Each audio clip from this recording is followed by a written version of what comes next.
I don't need a fucking cosigner to post rhymes for controversy. I'm calculated, your validation does not concern me. You created a character you can market, but I'm sharp enough to sharpen my view. Whenever you charge him, I can... Yo, what's going on?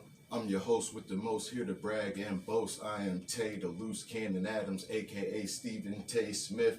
And what we here celebrating, what we here smoking today, what we here smoking on, and I'm gonna be passing it to myself and myself only because it's just me, yours truly.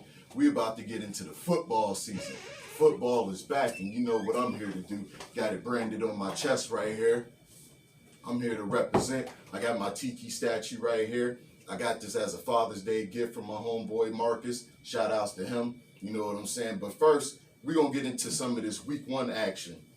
We're going to start off on Sunday, even though technically it starts tonight with my team, the Dallas Cowboys, going up against the reigning defending Super Bowl champions, the Tampa Bay Buccaneers, Tom the GOAT Brady. But before we get into that, we're going to get into some week one action. We got Seattle at Indianapolis. We got Jacksonville at Houston. That's a division game, so watch out for that. We got the Battle of the Birds. We got the Eagles and the Falcons. We got the LA Chargers going up against the Washington football team.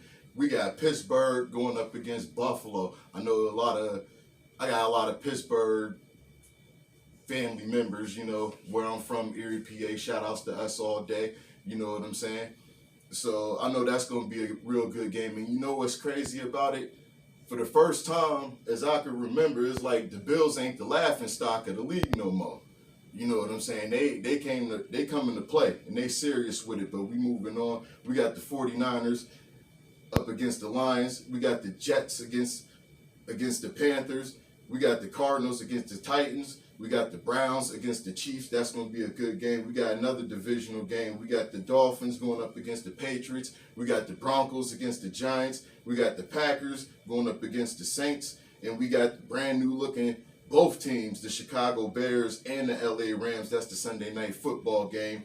And on the Monday night game, we got the Ravens going out to the desert. They going out to Las Vegas to battle the Raiders. So that's your Sunday lineup. Watch it wherever you can, wherever you live at, however it may be. Now we're going to get on to the first game. And that's happening tonight. We got my Dallas Cowboys against the reigning defending Super Bowl champions, the Tampa Bay Buccaneers, being led by Tom the GOAT Brady. Yeah, I said it. He's the GOAT. I don't care if you don't like it.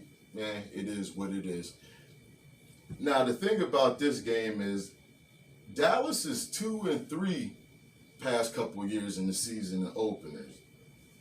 Nah, I'm not really liking them numbers right there because that's below 500. That's bad. And Tom Brady, he's basically damn near unstoppable when it comes to the opening games. But the thing about it, it's another weird stat that I'm going to throw out there. See, now the Cowboys, they do fairly good against the reigning Super Bowl champions throughout the years on an opening day basis. So I don't know. That's real hard to throw out there.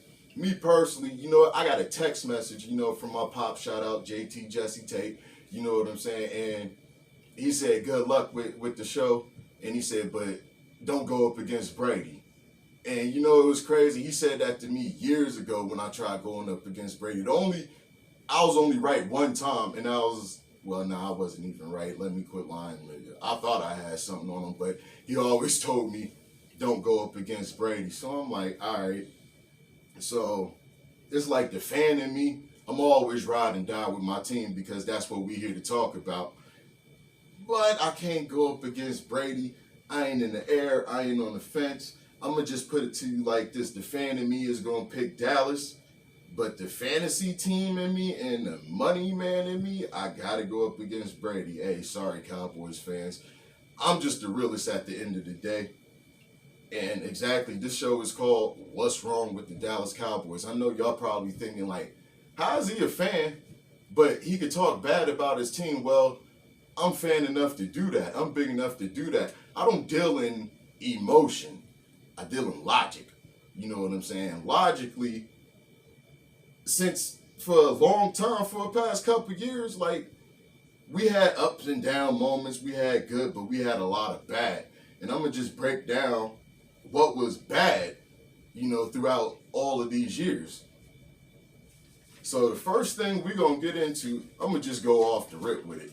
One of the things that's wrong with the Dallas Cowboys is the owner, the president, and the general manager.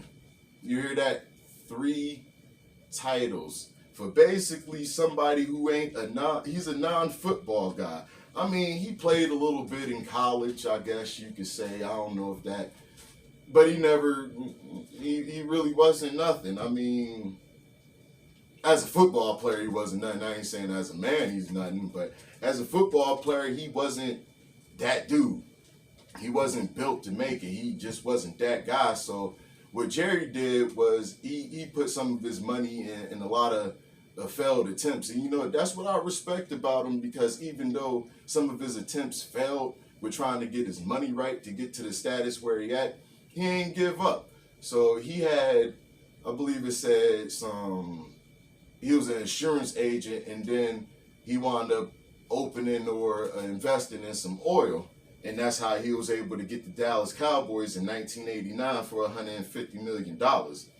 Since then, Jerry Jones became the second richest owner in the NFL at $8.9 billion. The Dallas Cowboys is worth $5.7 billion.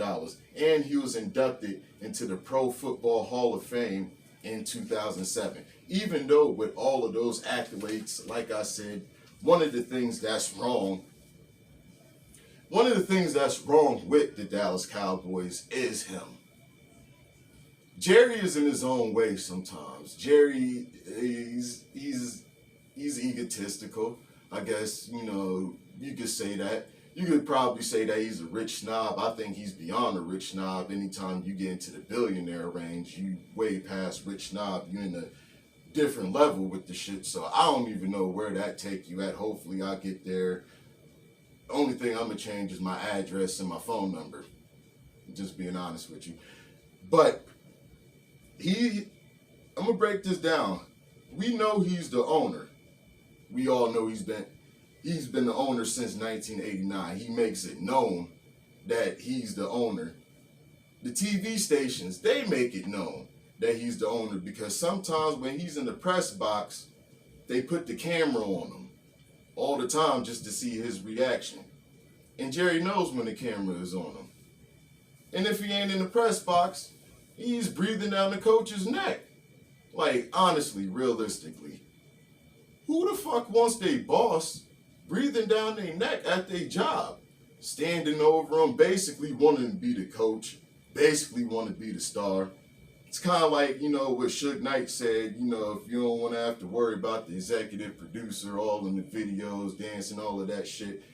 Jerry is puffy. He likes the camera. He's going to be on the sideline trying to call all the plays, calling all the strategies. And that's one of the things that turned a lot of coaches off from the Dallas Cowboys was him and his ego. Jerry, all right, I understand that you're the owner, but you got your hands in too much. You're doing too much. You're basically a non-football guy. You should stick to the ownership of things.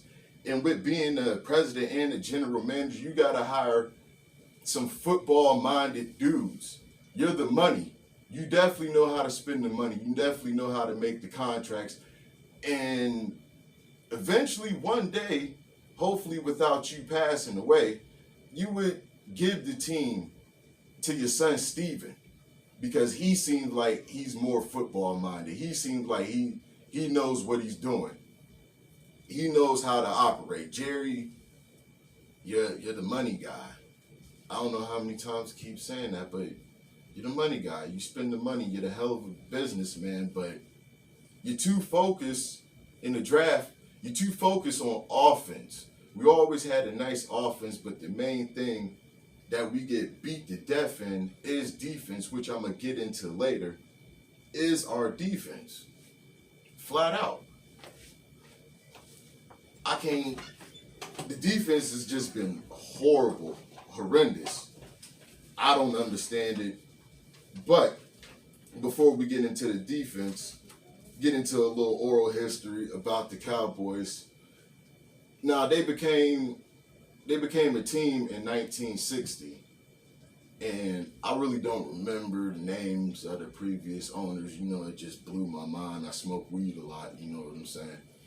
But rumor has it that around the time that Jerry bought it, like Jerry found the team in the newspaper. That says a lot. I don't know. That do say a lot. You find a professional franchise in the newspaper.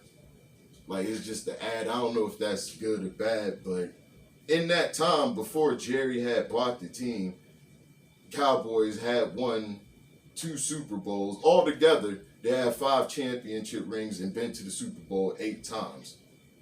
Tom Landry, he was the Cowboys' first head coach from 1960 to 1988. Then after Jerry basically bought the team, he kicked him to the curb. Jerry wanted new blood, new life, and at the time, that rubbed a lot of Cowboys fans the wrong way. You know, even though Tom Landry, he was a good coach, I'll give him that, but he was also hated too, like hated in the public. Like, there's stories and rumors that this man had to wear a vest to all the away games because the Cowboys was that hated. Which brings me to the subject of what's wrong with the Dallas Cowboys. I know all of the Cowboys haters, they loving this episode. Y'all love the fact that I'm pointing out what's wrong with them, but I'm a fan of them. I'm big enough to do that. But before I'm a Cowboys fan, I'm a football fan. I'm a realist. I think in logic. Before I even like the Cowboys, I like the sport of football as a whole. So I'm going to always be real about it. I'm going to always be honest. I like sports as a whole. That's why it's called the Very Blunt Sports Podcast. Which, by the way, please like, subscribe, and share my YouTube channel. Please go on my Facebook, the Facebook fan page, the Very Blunt Sports Podcast fan page. My personal page, Tay Loose Cannon Adams, that's also on Facebook. I'm also on Instagram at Tay2485, and the same thing with the Twitter handle. But back to what we were saying now. When Jerry got the team in '89, first thing that he did, made some crazy blockbuster trades that I don't even know how the fuck the Vikings bid on that, but dummies. But it was good for us, but still, dummies. Anyway, first getting Jimmy Johnson. Now I know what y'all thinking, you know, I'm going to mention Jimmy Johnson, I'm going to mention Barry Switzer. Oh, you just had to find some way to talk about the good old days, to talk about the 90s. Oh, by the way, she loves the D mug, strictly for Dallas. Yeah. Anyway, now we in the Jimmy Johnson era. Like I said, y'all probably thinking, oh, he's gonna talk about the good old years, the good old days when the Cowboys was going to the Super Bowls and winning. Nah, I'm not gonna talk about that because we all know the story. We all know how that played out. You know what I'm saying? So, yeah, I'm not even going to mention that. I'm not going to say nothing about it. But because it is an important part of history, it is something that was done. And so we just going to leave it at that. But Jimmy, in that span of the Cowboys winning 3 rings, Jimmy has 2. Now, everybody says, and I agree with it, that the 3rd ring that Barry Switzer got, he got it with Jimmy Johnson's team. That's all fact. I believe that because he didn't build that team. Jerry Jones gave Barry Switzer that team. He gave it off of the blood, sweat, and tears that Jimmy Johnson put in. Now, the thing about Jerry was he started getting mad and started getting jealous that Jimmy Johnson and the players was getting all the credit for winning the Super Bowls. Yeah, granted, the front office, they make deals, they put things together and things of that nature. But at the end of the day, the players got to have the chemistry to produce. because they're the ones that's on the field. I tell people this when they talk about why athletes get paid so much and all of this other stuff, and they say, oh, but they ain't saving lives, but you also got to understand that they risking theirs. Always keep that into a factor. But Barry Switzer got that team off of Jimmy Johnson because there's a lot of things going on. Jerry was jealous. Jimmy and Eagles got the clashing, and years down the line, Jerry Jones did admit his mistakes with that. So definitely, shout outs to that. But since 1996, basically after Barry Switzer, one of the problems has been lack of leadership, the coach changing.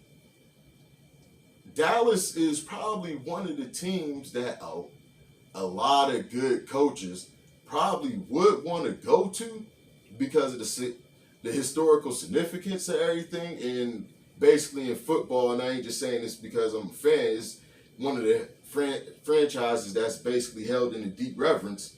But the lack of leadership after Barry Switzer, like I said, Bill Cowher didn't want to come there. Tony Dungy didn't want to come there. A lot of coaches didn't want to come there. I wanted Rex Ryan to come there. I wanted a lot of coaches to come there. But one of the problems is Jerry Jones. And he ain't got no tolerance because he's stuck in the 90s. You can't recreate the wheel. You can only try to make it better. But one of the coaches after Barry Switzer was Chan Gailey. A lot of Cowboys fans probably don't even remember him. But he was there for 2 years with an 18-14 record, a 56.3 win percentage, also with a 0-2 playoff record.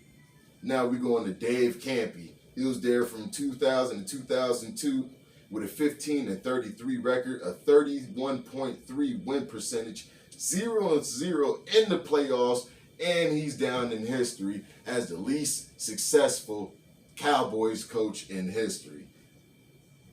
That's probably why a lot of people don't remember him. I do because I'm a fan like that. But we going on to one of my favorite coaches. I was actually happy when we got Bill Parcells, even though he was there from 03 to 06.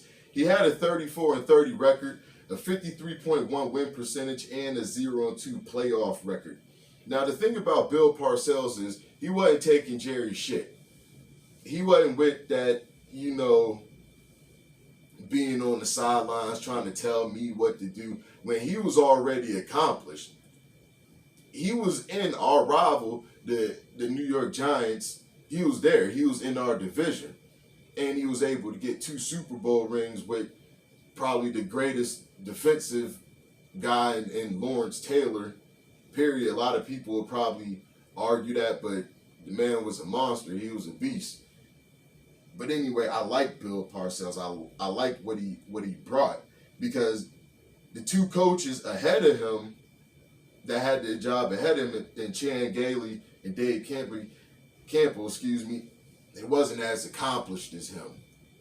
Basically, they didn't do shit compared to him, but he wound up getting fired, and the job wound up going to Wade Phillips, who's a very good defensive-minded dude. After his Cowboys stint, he wound up winning the Super Bowl with the Broncos and going to the Super Bowl with the Rams as a defensive coordinator, I believe. But I think this was his first crack at being a head coach with Dallas from 2007 to 2010 with a 34-23 record, a 60.7 win percentage, and he was 1-2 in the playoffs.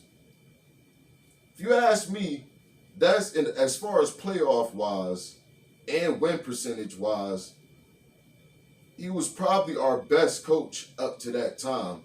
Even though the numbers, not even the numbers, really say Jason Garrett, which I never really liked him. And I'm going to get into that. I just never liked Jason Garrett, never. But he was fired and replaced with Jason Garrett. Jason Garrett, he'd been around the Cowboys for a long time. If anybody remember, he was a backup quarterback for Troy Aikman. So he got rings. He just lucked into a good situation with this. Now, I will say, out of all of these coaches that I had named before him, nobody kissed Jerry's ass like Jason Garrett. Nobody was a yes man with no backbone like Jason Garrett. Like, anybody remember the movie How High? When Powder told dude you an assistant and you come from a long line of assistants and that's all you've been, and that's all you ever will be is an assistant. Well, he was a backup to Troy Aikman, an assistant. Stayed in Dallas for a long time, being basically a backup, being an assistant. Then he finally got his way to being the head coach. And the only reason, and I really believe it's the only reason, why he kept that job for as long as he did was because nobody kissed Jerry's ass like how he did. Nobody. I mean, to last that long. I mean, yeah, as a head coach, he has 80 wins, and that's supposed to be expected if you've been there for a long-ass time. From 2011 to 2019, an 80 and 64 record, 55.6 win percentage, and 2-3 in the playoffs. Man, I really don't like Jason Garrett. I'm gonna just be honest with you. He was one of the reasons what was wrong with the Cowboys. Besides all of these coaches, now we got Mike McCarthy, who's more accomplished than Jason Garrett. Thank God. By the way, Jason Garrett continued his assistant stint. He now switched sides. He with the Giants now. He ain't a coach. He an assistant somewhere. Back to what he knows. Jason Garrett, I didn't like nothing about you. I didn't like your red hair. I didn't like the fact that you had a butt naked face. I never trust a dude that ain't got no facial hair. I just put that out there. But Mike McCarthy, he won a Super Bowl with the Packers, ironically inside Cowboys Stadium when they beat the Steelers, which I'm going to get into. But now he's been the coach. His first year, a 37.5 win percentage. Of course, we didn't make the playoffs because we were 6-10. But also, we were real banged up with Dak going down like how he did, one of the nastiest injuries I ever seen. Our offensive line was down, defense was down, but still got hated on no matter what. People love to hate Dallas. I'm going to put that out there. I know people that teams ain't even in my division. Like, if you ain't the Giants, the football team, or the Eagles, it's kind of like you really shouldn't be talking shit, to a Cowboys fan. It's like you should really be focused on your division. Because it's like, and another thing I'm going to say, the Cowgirls thing, that's old as fuck. Y'all need to find something original. You know what I'm saying? I've only been hearing that since I was a kid. Like, that's like the go-to thing to say, or when Tony Romo was the quarterback. Romo. Oh, well, like, come on, man. Like, get original with the jokes, you know what I'm saying? And ask yourself, why do you hate?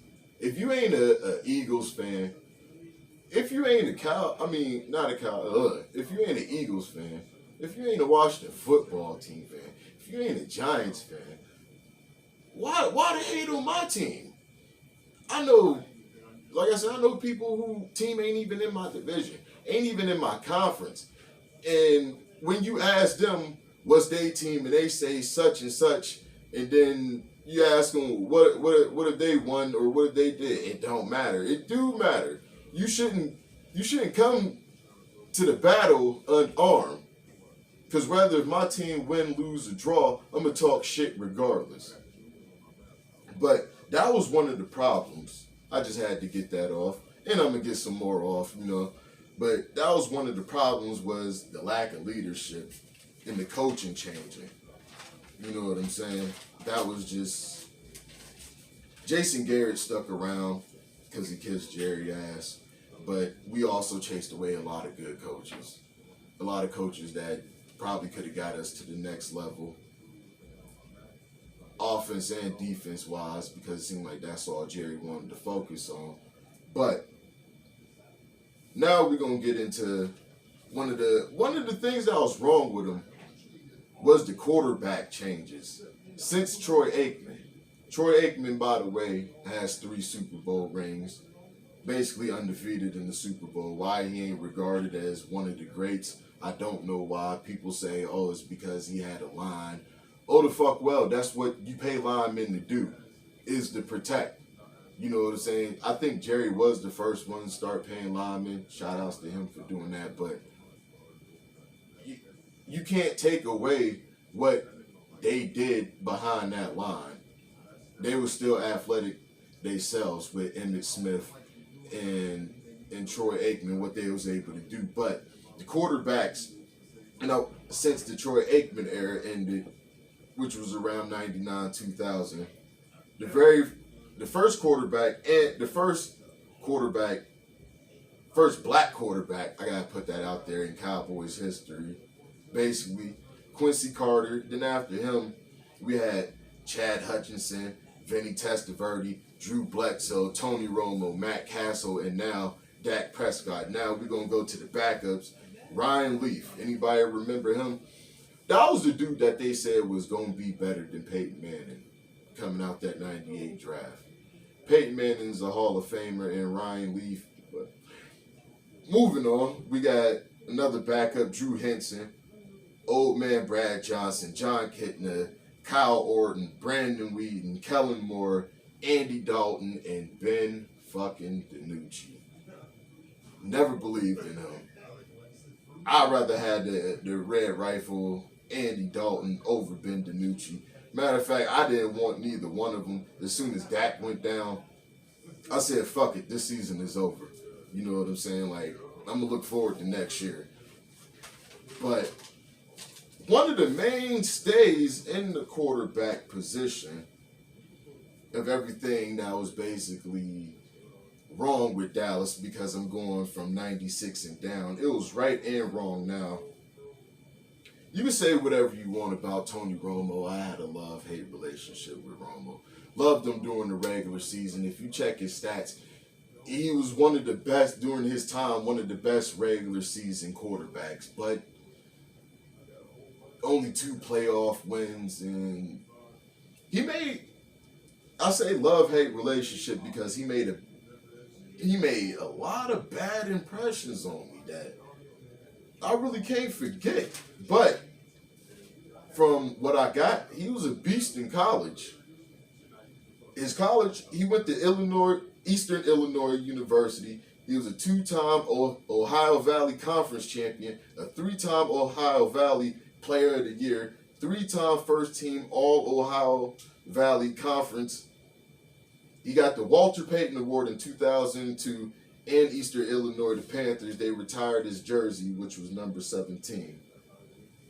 Now we're going to go on to his NFL career. He was an undrafted free agent in 2003. He spent his whole career with the Cowboys from 2003 to 2016 before, Dak took his job. But he was on his way out because something was telling him something. Three of the getting injured 3 times, the same injury, excuse me. Somebody trying to tell you something, maybe your career, you may need to wind down, maybe you need to sit down. But he took Drew Bledsoe's job. But like I was saying, he was an undrafted free agent in 2003, spent his whole career with the Cowboys. His records, he has all the records, quarterback records in Cowboys history, Cowboys franchise history. I do got to point that out. He had 4,335 pass attempts. His pass completions was 2,829. His completion percentage was 65.3, 248 touchdowns, 117 interceptions, and he ranked 97.1 in passing yards. Went to the Pro Bowl 4 times, most consecutive road games with at least 1 touchdown pass, that was 41. Highest QB rating in the fourth quarter, most games in the season with the passer rating of at least 135.0, did that 6 times in the season in the fourth quarter. Now, on to a little bit more to Mr. Romo. Like I said, he didn't get his starting position really till 2006. But he left a sour taste in my mouth because we went to the wild card game against the Seattle Seahawks in Seattle. All we needed was a field goal. Just one field goal to win the game. Would have been going to the playoffs. Finally out of the first round without winning the division and getting a bye. Because a lot of people, for some reason, they don't count that with, getting out of the first week if you got a bye. Touche, whatever, whatever floats your boat. But that game, Tony Romo got the ball. Guess it was slippery. I don't know if it was just his butterfingers or his nervousness. I don't know what happened. But then he picks up the ball, nowhere to throw it, tries to run, and that's the end of the game. We lost to, I think there was 7-9 that year and still won the division. I don't know. Somebody correct me on that. Hit my inbox if I'm wrong. Or if I'm right, please let me know. But Romo's first regular season snap as a quarterback was a home game against the Houston Texans on October 15th, 2006. His first pass was a 33-yard completion to wide receiver Sam Hurd. If y'all forget about Sam Hurd, please, go watch his story, read about what this dumbass dude done did. We ain't gonna get into that because that's a different subject on a different show for the Very Blunt Sports Podcast, brought to you in part by Nubian Blaze in the Blaze Up studio. You know how we do. Now, only other pass of the game was a 2-yard touchdown pass to Terrell Owens. We're gonna get more into that about they up and down relationship, ebony and ivory type shit. I don't know what the fuck they was on. But on October 23rd of 2006, he replaced Drew Bledsoe. Now, Drew Bledsoe had basically just left the Patriots, lost his job to Tom Brady, but he was still able to get a ring. He replaced him in the second half, but his game stats in that second half, he was 14 for 25, 227 yards, 2 touchdowns, but 3 interceptions. But ironically, on October 24th, that's my birthday, by the way. October 25th, Coach Bill Parcells named Romo the starter. Here's my problem with Romo. He ain't have nobody really good enough that threatened his job. So he felt like, from how I looked at it, he felt like he could do whatever the fuck he wanted to do. You know what I'm saying? Like, sometimes he was making questionable plays. A lot of shit I was mad at Romo about. People always say, but how can you say this about Romo when it's a team game? We all know that at the end of the day, when the team loses, it's the coach and the quarterback that gets all the blame. The quarterback, he's the focal point of the team. He's that guy. So Romo really never had anybody, I felt, that really threatened his job until Dak basically came around. When they drafted Dak, I was happy. Not even the fact that he was black. It was just the simple fact that we finally drafted a backup quarterback, because we was just getting all of these former number 1 picks that went to Cleveland and then career just went to die and just washed up. But that was my issue. That was my issue with Tony Romo. Nobody really threatened his job for real. So it was a love-hate thing. Loved him in the regular season. Hated him in the playoffs because he just didn't show up. His numbers put him at elite status during the regular season, but in the postseason, he was nowhere to be found. Milk carton bound. Shout outs to all you dumbasses that's doing that milk crate challenge. idiots. Now, one of the highlights that came out of, I know it's called What's Wrong with the Dallas Cowboys, and I stated all of that. And I'm going to state some more. One of the highlights that came out of that was Emmitt Smith. Now, on October 27th of 2002, Emmitt Smith got the all-time rushing record with an 11-yard run in the fourth quarter, breaking the record set by the late, great Hall of Famer Walter Sweetness Payton. Even though it was a loss to Seattle 17-14, Emmitt Smith still got 109 yards with 1 touchdown. He set that record. Now, this is where a lot of people I know watching gonna say, yeah, he got the record, blase blah, all of this other shit, but they still think Barry Sanders was better or whoever they picked or whatever. And Barry is good. Barry was good. He definitely deserved to be held in a deep reverence. But he ain't got the record. And part of the reason why he didn't get the record is because he retired early. And Detroit never gave him a line. That ain't Emmitt Smith's fault that the Cowboys put a line in front of him. That ain't his fault. He utilized what he was supposed to do. He did what he was supposed to do. Barry did what he was supposed to do without a line, which was great, but he ain't got the record. Flat out. I'll debate this. I'll argue it. I'm with all the smoke with whoever, want to, talk about it, but we're going to move on. 18,355 rushing yards, 4.2 yards per carry, 164 rushing yards, 3,224 receiving yards, and 11 receiving touchdowns. College football and pro football Hall of Famer Emmitt Smith, right there on the hat, if you can see. Probably zoom it in for you. I'll just leave that right there. Yeah. Like I said, thank y'all for watching this. Thank y'all for tuning in. Y'all could have been anywhere in the world, but y'all here with me. Hopefully, y'all enjoying y'all day. Y'all enjoying y'all football night. Happy football day. Happy football season. We back, and what I mean by we, the fans is back. We back. We here to celebrate. We here to do everything that we like doing when it comes to football. Whether if you're a Cowboys fan, whether if you're a Steelers fan, Ravens fan, Eagles fan, Falcons fan, whoever you like, we all united as one in the spirit of loving this great game called football. So, like I said, please like, subscribe, and share to my YouTube channel. Go to my Very Blunt Sports Podcast fan page on Facebook. Please become a member.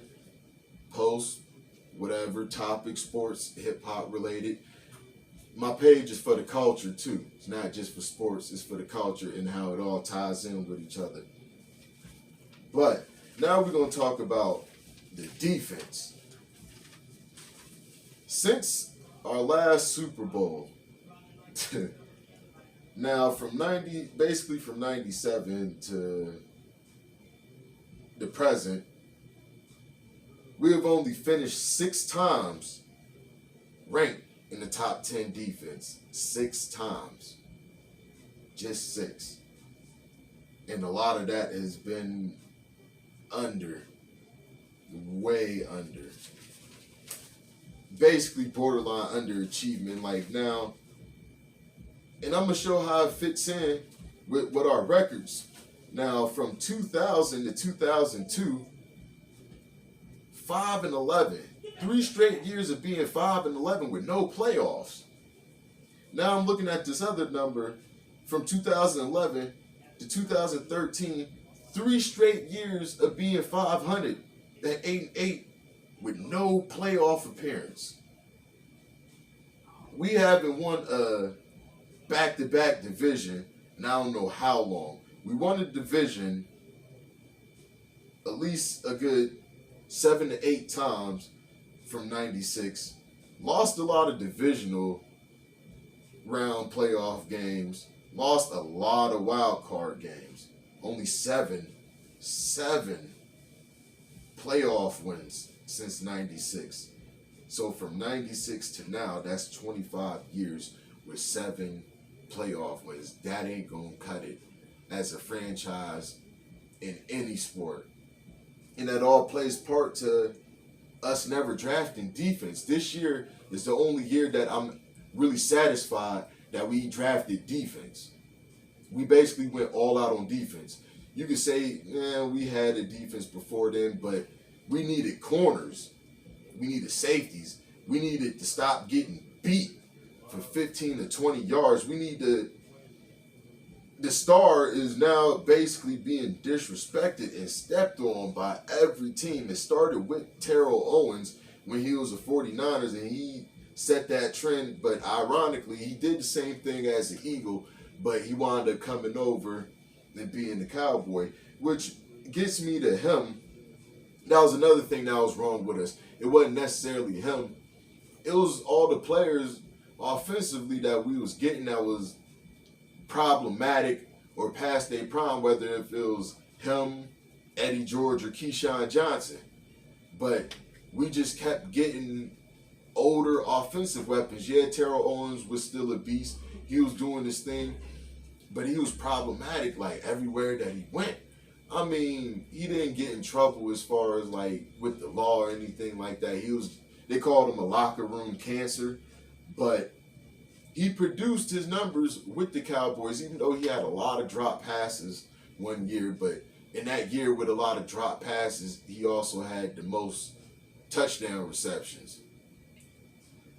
That's weird, but that was Terrell Owens. That was him. But we always had Mr. Reliable, Jason Witten, who stayed around with us until, he retired and then unretired, and I think he came back with us for 1 year, and then he went to the Raiders. Somebody, correct me if I'm wrong. But that was the problem. We kept loading up on offensive guys. Guys that was somewhat problematic and past their prime. But we just kept doing it. And it pissed me off because even with Roy Williams and other people, we were still getting beat. Our defense been ranked, while I'm looking right here, below 25 6 times. Below 20 a lot of times, but you're not going to win. Defense do win games. Defense do win championships. And if you got a defense that's ranked real fucking low, you ain't going nowhere. You might as well just pack it up week 14 and say, see y'all next season. But that was a lot of the issues and the problems of what's wrong with us and what has been wrong with us. Now, I'm looking forward to this game tonight because Zeke needs to get started early. Zeke needs to get going.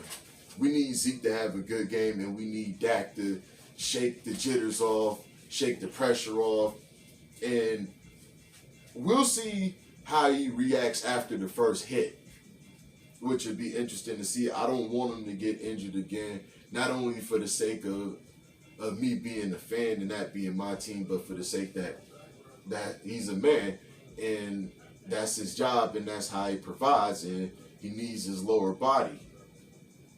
So even though we're going up against Goat Brady, I'm still happy that the football season is in full effect and is back. Which leads me to the Pittsburgh Steelers. You motherfuckers knew y'all wasn't going to get away without me talking shit to y'all. Now, people in my family, they tried to convert me early to be a Steelers fan. And there's probably a picture somewhere, if I didn't burn it already or bury it, that probably got me in the Steelers hat or Steelers something because my granddad, God rest his soul, wanted me to be a Steelers fan. I was his first grandson. My mama's first boy, she was a Steelers fan. She got the shit tattooed on her arm. What a disgrace. Love you, mama. Anyway, but I was ready from my uncles, them being Steelers fans. Shout outs to Uncle Mike. Shout outs to Uncle Tommy. my dad was a Steelers fan trying to convert me. Let him tell it. He says because the reason I ain't a Steelers fan is because I ate paint chips growing up. Well, I always tell him, well, you let me eat the paint chips. So that say a lot about your parenting skills. But I was bad. They tried to convert me, but me being me being blunt, and me going against the grain. I really started liking the Cowboys because nobody liked them. I felt like nobody liked me. It's weird how I picked my teams early in life and I stuck with them. You know what I'm saying? But the main thing that made me proud and gave me a lot of pride in being a Cowboys fan, it wasn't the 2 Super Bowl wins against the Bills.